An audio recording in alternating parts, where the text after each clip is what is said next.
see the difference between distance and displacement. First point is their definition. What is distance? It is the total length of path. Total length of the path covered by the object between 2 points. And what is displacement? It is the shortest route or path between the 2 points. That is displacement. Second point is distance is a scalar quantity. That is, it does not depend upon the direction. And this is the vector quantity. That is, displacement depends upon the direction.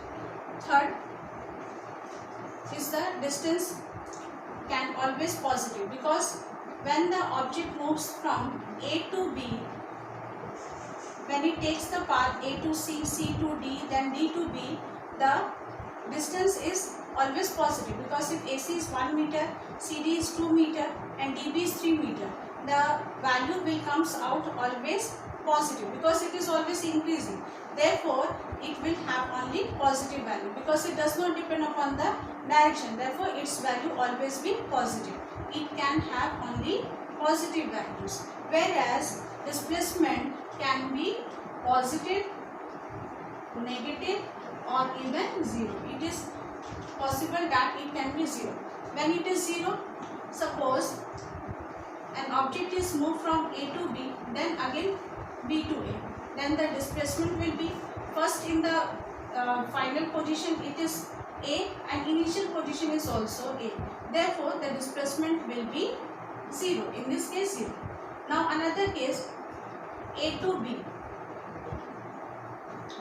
Suppose the man is moving from A to B, then it moves from B to C. B to C. Therefore, A to B is in one direction. Suppose we are taking in the positive direction. When it moves from B to C, it is in the opposite direction. Therefore, it will be taken as negative. Therefore, displacement can also be negative. I am repeating that in a specific direction, if I am taking it is as a positive sign, when it is moving back, that is, it is taking the opposite direction. The opposite direction will be taken as the negative. And when it reaches back to the same point from where it is started, then total displacement will be 0. Here it is positive. When it reverses direction, then negative, because it is in the opposite direction. And when it returns back to its original position, then the displacement will be 0, because the displacement is equal to final position minus initial position. And since the final and initial position are same, therefore the displacement will be 0. And the fourth point, that distance depends upon the nature of the path.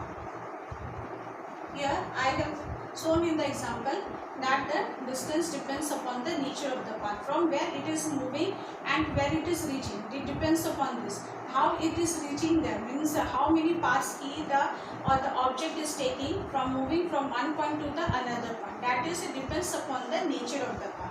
And fourth point for the displacement is that it doesn't depend upon the nature of the path. It does not depend on the nature of the path, but it depends on the initial position and final position of the object. This is the difference between distance and displacement.